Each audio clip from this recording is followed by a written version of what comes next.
Eu vou usar o microfone aqui para não precisar errar com vocês aí.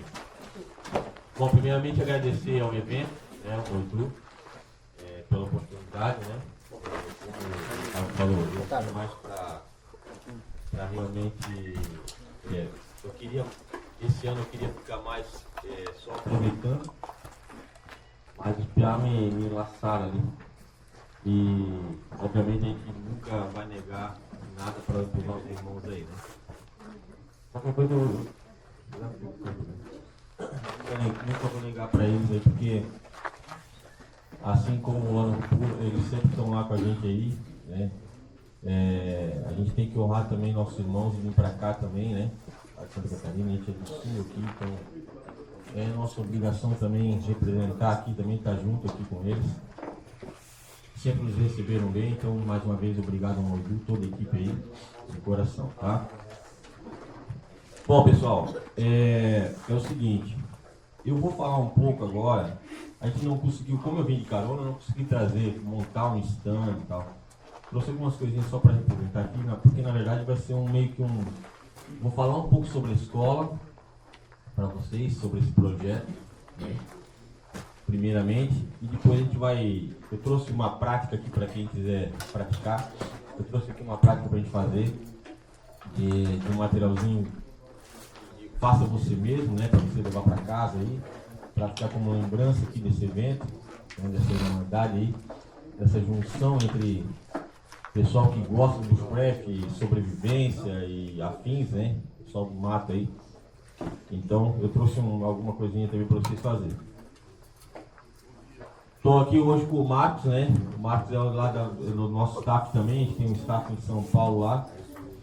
E o Marcos geralmente é o cara que está mais à frente ali também, meu braço direito, digamos assim. E ele se colocou à disposição para vir para cá também, então agradecer ao Marcão aí, né? Tá junto aí, beleza? Bom, como que iniciou esse projeto, né, pessoal, da escola, né? Em 1999 eu saí do Exército, né, a 23 Batalhão de Infantaria, e eu já gostava muito do mato. Meu pai era sargento também do Exército, então eu sempre tive essa chamada, né? Eu sou o primogênito da família. Meus irmãos não puxavam tanto pro lado de mato e exército e tal.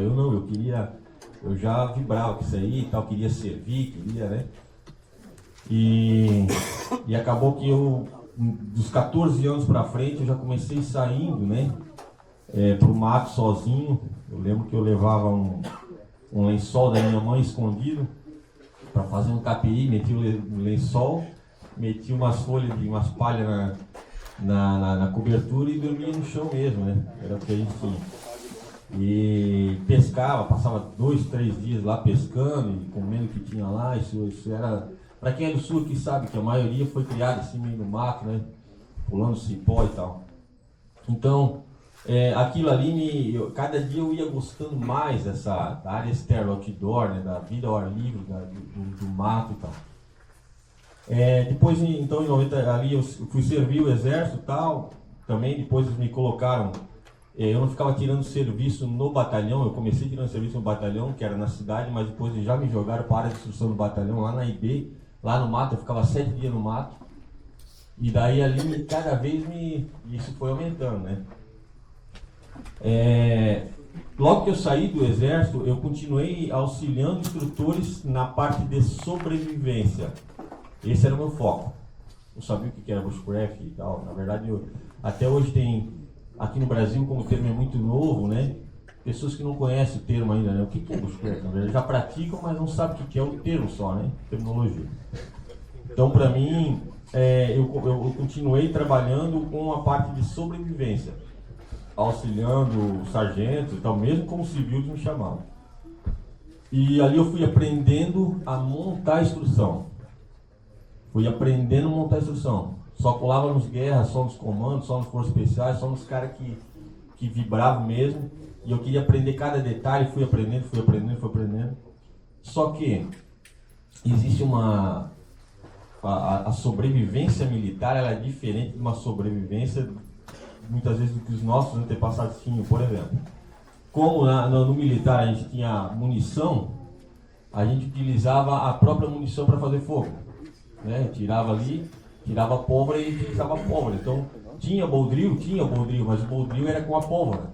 Então poderia ser madeira dura, qualquer tipo de madeira, eu botava no buraco ali, na base, e saía fumaça, saía o fogo, né? Saía aquela brasa. Então tudo dentro do exército, para quem serviu sabe, o treinamento nosso era montado com o que a gente tinha, né? Com a logística que o exército tinha. E eu queria algo a mais. Eu disse, não, eu preciso aprender mais do que isso aí. E se eu não tiver pólvora? Agora eu sou civil. E agora, como é que faz? Então eu tive um período de busca, pessoal, de 99 a 2012. Eu comecei a ir ficar na casa de ribeirinho, comecei a ficar na casa em aldeia indígena, comecei a ficar na casa de colono, comecei a ficar na casa e fui buscando outros conhecimentos, fui buscando outras formas, né, de sobreviver. Como que eles viviam? Como que eles sobreviviam? Então eu tive esse período de busca de 13 anos aí mais ou menos, inicial, né? E em 2012 sim, aí eu comecei a montar minha escola. Porque o que acontece é o seguinte, antes de 2012, eu fui colocado, a minha primeira instrução foi um comando ZFE que disse, tu vai dar instrução de armadilha. Né? Essa foi a minha primeira instrução. Então eu era viciado em armadilhas, né, de sobrevivência. Viciado, treinava muito. E daí ele viu o meu empenho ali e ele disse, faz o seguinte, a instrução de armadilhas é tua. E foi ali que eu comecei a montar, né? E eu tinha começado a aprender com Guerra na Selva, né? O cara da Amazônia e tal, pá. Armadilha. Só que ele era bem ogrão, assim, a gente fazia com o que tinha, pá. Quando eu cheguei na instrução com comandos forças especiais lá, ele disse, vou fazer aqui a pista de gatilho e ali eu vou fazer a pista das armadilhas. Ele disse, não, beleza. Aí eu comecei a fazer. Fiz o H simples e peguei umas 2 varetas meia torta. E coloquei. Ele disse, o que é isso aí, cara? Só que ele é meu amigo, ele foi meu sargento, né? Ele disse, o que é isso aí? Isso aqui é um H simples. E ele com uma vara, assim, isso ali, tal. Eu botei a mão assim, me dando uma varada. Ele disse, cara, a partir de agora, pode parar com essa frescura. A partir de agora, tu trabalha com FE. É alto padrão instrução. Vai lá e busca o material retinho, pintar retinho. Ali eu fui aprendendo a qualidade da instrução. Eu tinha que ter qualidade de instrução. O aluno tinha que chegar e dizer, caraca, o que é isso, cara? Né? Mas lá na sobrevivência tu não vai querer pegar um... Não, lá não. Mas para a instrução eu tinha que deixar bem arrumado, eu tinha que deixar. E assim eu fui aprendendo a ter cuidado com a instrução. E assim começou a minha jornada, pessoal. Fui trabalhando primeiro com sobrevivência, né? Até eu conhecer a escola do Cadu, né? Que eu fiz o curso de Bushcraft. Daí, na época era a escola de Bushcraft e Interpretação Ambiental, São Paulo. Ali eu vi que o que eu achava que era Bushcraft não era Bushcraft, que era muito mais do que eu achava que era, né? Era muito mais. Então, era muito mais macro o Bushcraft. Para mim, o Bushcraft era facão, brabeza e muito parecido com sobrevivência, né? Aquele negócio bravo e tal. E não era, né? Então ali eu comecei a abrir meus horizontes para outras. Foi onde eu comecei a ir para todos os biomas do Brasil, né? Tive em todos os biomas do Brasil, buscando conhecimento também, diferente do meu pensamento anterior, né? Agora não só para o fogo, mas também para as culturas, né? Dos outros povos. E fui buscando. Dali, como todos já sabem, já tive a oportunidade de ir para outros lugares também fora do Brasil. E a gente sempre tentando fazer intercâmbio. A gente tive até a oportunidade de estar com o Willard, né? Fazendo lá. Carinhamos, pode deixar. Carinhamos lá um cerco só com sílex.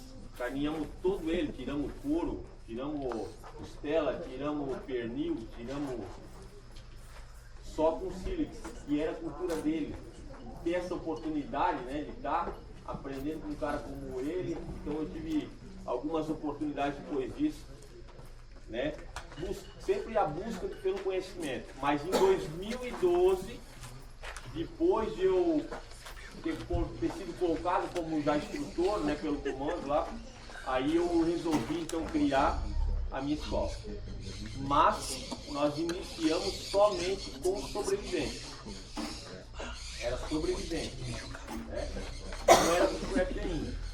Bushcraft foi no meio do caminho ali que eu conheci a escola do Cadu, e daí a gente começou, depois de ter experiência, poder montar uma, duas oficinas ali. Né? E hoje aí a gente tem a escola então desde 2012. Mas ela iniciou assim, ela iniciou primeiro com sobrevivência. E depois que eu tive essa oportunidade de estar com o Cadu e conhecer realmente o que era bushcraft, daí eu comecei a mudar o meu conceito, mudar todo o planejamento que eu tinha para poder repassar também. Para vocês terem uma ideia, para mim dar instrução de fogo para o Bodril, eu levei 2 anos testando e treinando. Eu tenho uma coisa comigo que para mim passar algo eu preciso treinar muito, testar muito, porque senão o aluno, e se aí o cara não sabe o que falar, isso é ruim para mim. Eu aprendi diferente, eu tenho que treinar muito, tenho que testar muito para poder, é que nem um produto, o cara vai fazer o produto, ele copiou da internet, da China, não sei da onde, o produto, botou para lançar, não testou o produto, vai dar ruim. Então tem que testar, a gente testava primeiro para depois poder repassar. Então daí depois a gente, então quando estava tudo definido, a gente começou a fazer também as oficinas de bushcraft, né, como a gente tem até hoje. Eu anotei algumas coisas aqui só para mim não me perder, tá pessoal? Só os toques aqui. Qual que é a missão e a visão da escola? O que a gente tem como missão? Proporcionar experiência prática que conecta os participantes da natureza. Como todo mundo sabe, né? Já é natural, isso faz parte do bushcraft também, né? E a promoção de valores como respeito ao meio ambiente, trabalhar tudo que a gente faz, a gente procura sempre lembrar, né? Que nem na sobrevivência, né? Já tive várias experiências engraçadas, por exemplo, um curso de formação de carro, ficaram dias lá com nós lá na parte de sobrevivência. Aí a gente passou sobre o cipó d'água, aquele roxinho, que é aquele raro lá. Aí passamos sobre palha, não sei o que, demos 2 horas para os caras construir o abrigo deles e a gente foi fazer outra coisa. Quando a gente voltou, parecia um cerrado, cara. Os caras picaram todas as palhas, tinha colchão king size de palha e tu não via mais cipó. Cipó ficaram na história. Então a gente começou a trabalhar a cultura de, ei, calma, cuidado com o meio ambiente, porque pô, agora a gente nem tem mais cipó, cara. Foi só uma demonstração, para vocês entenderem. Os caras picaram, não precisava todo mundo ter picado, eles tinham água. Por formação de cabo, os caras têm logística, os caras tinham água, tinha rio, tinha várias, a instrução de obtenção de água, tinha córrego, tinha tudo lá. Mas eles queriam cada um cortar o seu. Então a gente começou a trabalhar tudo isso aí, aos pouquinhos a gente foi melhorando, foi trabalhando isso aí, né? Autossuficiência e o trabalho em equipe, né? Que é diferente. Por exemplo, o nosso amigo aqui, o Tito, né? Que participou do Largados Pelados. Você trabalhar sobrevivência sozinho é uma coisa, mas você trabalhar em grupo é diferente, cara. Né? E não só isso. A gente trabalha também com crianças e adolescentes que tem que trabalhar, como eles têm que se socializar, cara. Fazer as coisas socializando, né? Beleza? Nosso público-alvo, crianças e adolescentes, né? A gente está inclusive desenvolvendo umas novas práticas agora para crianças mesmo, que é o Bush Kids, né? É um novo projeto, que ele não é um projeto que eu pego umas oficininhas e dou para as crianças, não é isso. Nós estamos pegando uma equipe de professores especializados na área de educação na natureza para dar as oficinas adaptadas para criança. Não é diferente, vamos entalhar aqui, não é isso. A gente precisa trabalhar déficit de natureza com criança, né? Principalmente com criança, mas nós também, né? Mas com criança vai ser um trabalho mais de déficit de natureza, ou seja, pequenas dinâmicas, desde andar descalço, fazer uma trilha com a nossa mangueira ligada lá para ele sentir a chuva, sabe? Vários trabalhos sensoriais e cognitivos também, não só pegar o Ctrl+C, Ctrl+V de instrução e dar instrução para a criança, não é isso. A criança não vai aprender, a criança está dispersa muitas vezes, né?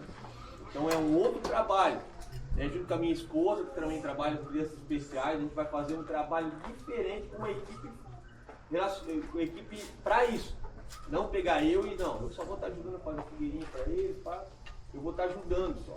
Então o Bush Kids é um projeto que já logo vai sair do papel, para a gente fazer essa nova vivência desde a criança, com um ensino mais lúdico, com um ensino mais dedicado à criança, né?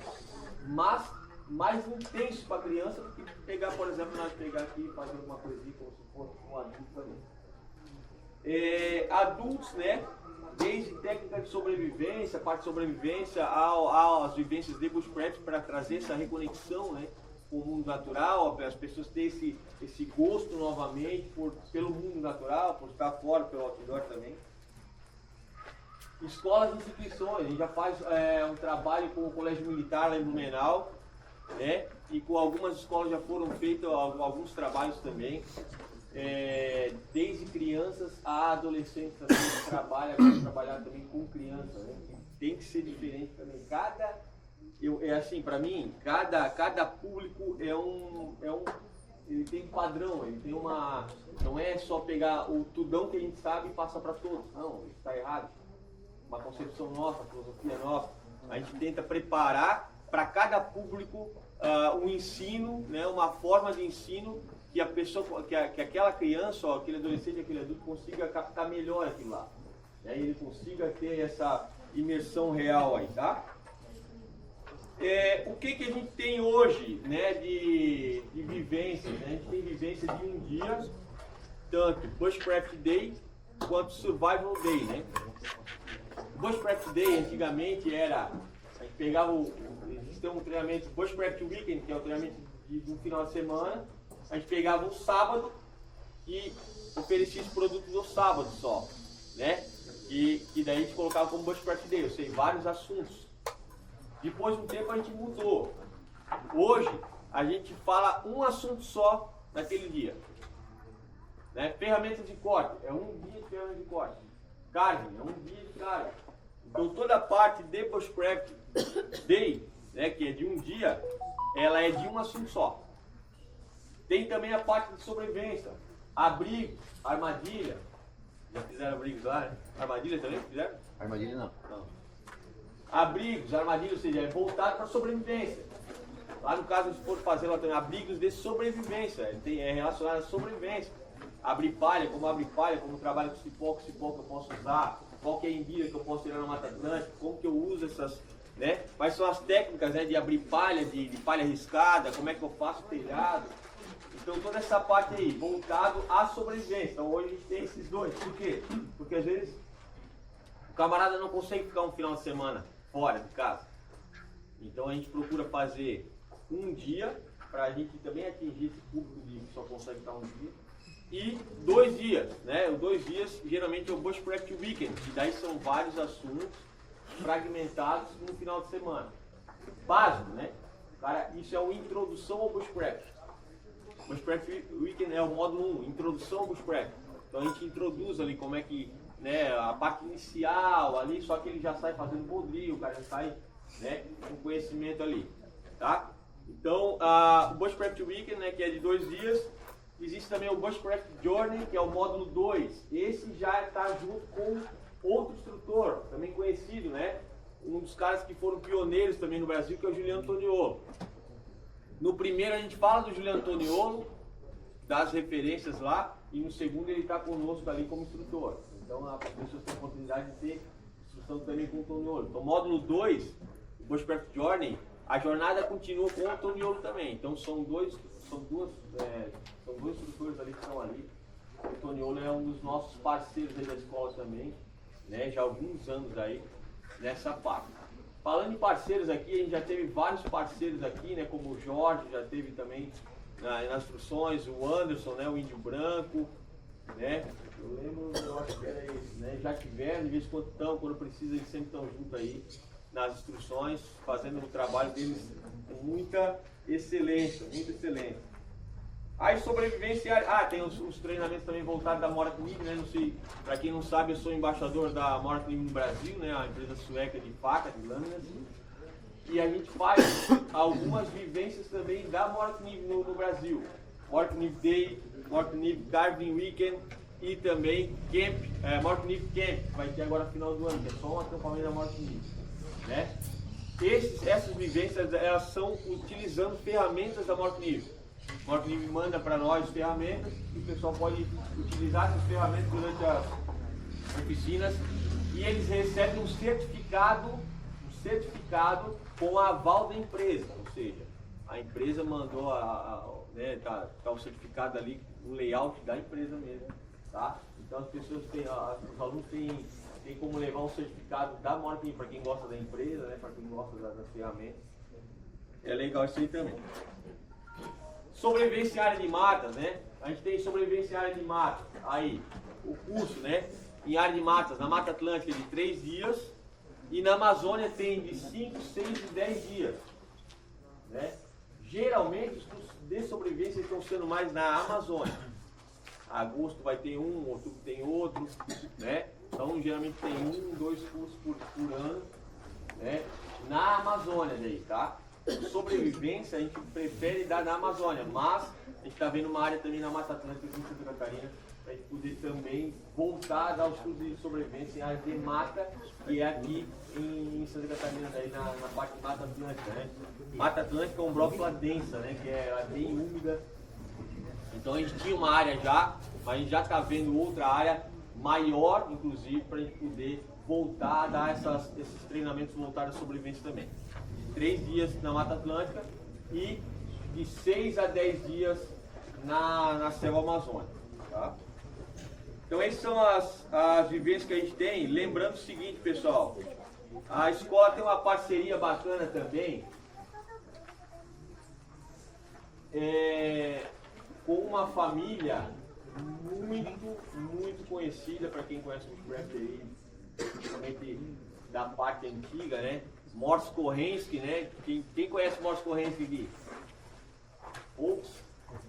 Morse Korensky foi um grande professor, né, do Canadá, né? Um bushcrafter aí e tal, que ele fez vários livros, né? Também tem vários livros, tem uma escola, ele fazia muito trabalho. Ele morreu faz pouco tempo, inclusive, sei lá, assim, uns 3, 4 anos, né, mais ou menos. E ele até ao período dele de falência, digamos assim, ele estava fazendo vídeo na internet, né, com assuntos. Então ele é um cara muito... a parte didática dele, ele foi um grande professor mundial relacionado a isso aí.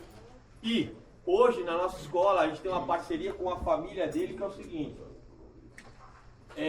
as pessoas que refazem o Bushcraft Weekend ou o Bushcraft Journey, vários já fizeram como reciclagem, manutenção, quero fazer de novo, né? Quero fazer de novo, Bushcraft Weekend, por exemplo, o cara já fez e quer fazer de novo.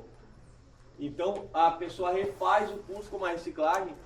E aquela frase do Morse Korensky, tipo, que todo mundo, que a pessoa conhece ele, quanto mais eu sei, menos eu carrego, né? Que ele fala do conhecimento, quanto mais eu conheço, menos eu carrego. Então, eu na hora, eu tenho que dar um nome para esse certificado, porque o cara, ele está refazendo, né? Ele está buscando conhecimento, ele está nivelando, ele está reciclando. Eu pensei no Morse Korensky, né, cara, nessa frase. Só que, como é que eu vou dar um certificado com o nome Morse Korensky sem aval, né? Então eu entrei em contato com a família e a filha, que cuida de tudo lá dele, a filha e a esposa, liberaram, né? E nos deram um aval. Então hoje a gente tem também um certificado Morse Korensky para quem né? E a gente sempre manda para eles, a família fica sabendo quem recebeu, a gente tem essa comunicação com eles. Então a gente procura sempre melhorar, ter esse intercâmbio também, né? As pessoas de fora também conhecer o que o Brasil está fazendo, a gente procura sempre ter um intercâmbio também dos nossos assuntos e do que está acontecendo aqui e pegando o que está acontecendo lá também, para a gente crescer junto, para a gente melhorar junto, né? Em conhecimento. Nossa metodologia de ensino, né, pessoal? Já vou terminar, tá? Nossa metodologia de ensino é aprender fazendo, né? Obviamente, tá? Todas as oficinas que a gente fala e tem prática. Tem uma fala rápida e tem prática. Fala rápida e prática. Ou seja, todos os alunos já saem com o mínimo de prática lá, né? Por exemplo, o aluno da nossa escola geralmente recebe uma faca Moratnib, né? Ele faz inscrição e já recebe uma faca. Aquela faca lá já vai com cicatriz, ele não vai levar a faca depois do certificado, não. Ele já recebe no início e ele passa o curso tudo utilizando já a faca, ou seja, se ele nunca utilizou a lâmina na vida, ele já vai sair dali com experiência com a lâmina dele. Então, a nossa ideia é prática, tem que ter muita prática, a gente trabalha muito prática, então, o aprender fazendo, né? Adaptação de atividades, né, para faixa etária, como a gente já falou, então para cada faixa etária a gente procura adaptar. A gente trabalha muito com segurança, né, para quem teve nas nossas oficinas, a gente sabe que antes de eu entregar a faca para o aluno, eu sempre trabalho com regras de segurança primeiro, né, a gente sempre fala, o aluno que refaz os cursos comigo já estou até enjoado já de tanto ouvir isso aí. Pô, de novo, cara, não, mas é porque a gente passa aqueles 5 minutos de regra de segurança, porque às vezes tem o cara que está 40 anos usando lâmina e tem o cara que comprou um facãozinho, uma faca para vir para o oficina. Então a gente precisa nivelar, né? Beleza? Então a gente trabalha muito com segurança e no ritmo de cada indivíduo, no respeito ao ritmo de cada indivíduo, ou seja, o cara que está indo mais lento, esse que está mais rápido, a gente procura respeitar. A equipe de staff está sempre de olho. É igual onça. Os nossos staff ali, pessoal, todos eles, todos, treinam muito, treinam muito. Se eu não estivesse lá, eles fazem tudo, bobeado bem melhor que eu. Todos treinam muito. Então, o que acontece? Eu estou aqui, estou atendendo um, o outro já está atendendo o outro já está atendendo o outro, ou seja, a gente procura abraçar todo mundo. Porque às vezes o cara sozinho não consegue fazer tudo. Não consegue atender todo mundo. O cara vai embora sem conseguir finalizar uma prática, por exemplo. Assim não.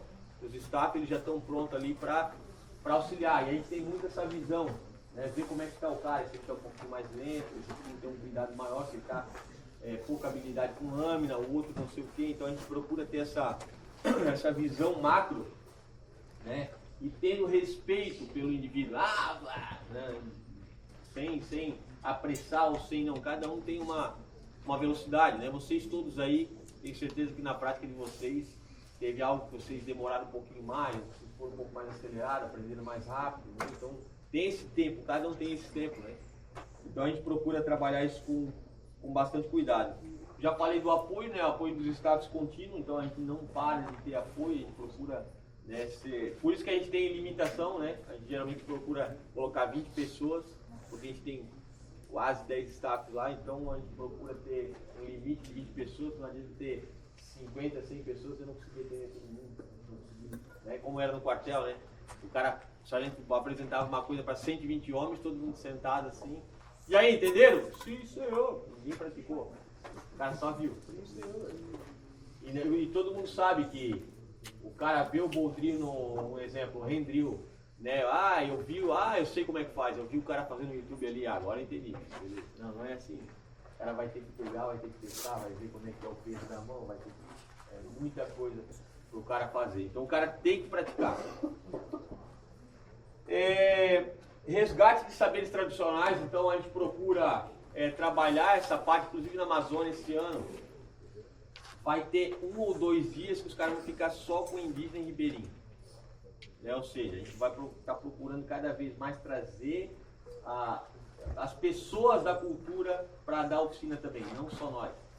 As pessoas da cultura, trazer as fontes para as pessoas também, para poder aprender, também ter um entendimento de como é que os caras fazem, estar direto ali na fonte, poxa, e como é que eu faço isso aqui, como é que seria isso aqui, como é que vocês fazem isso aqui, como é que...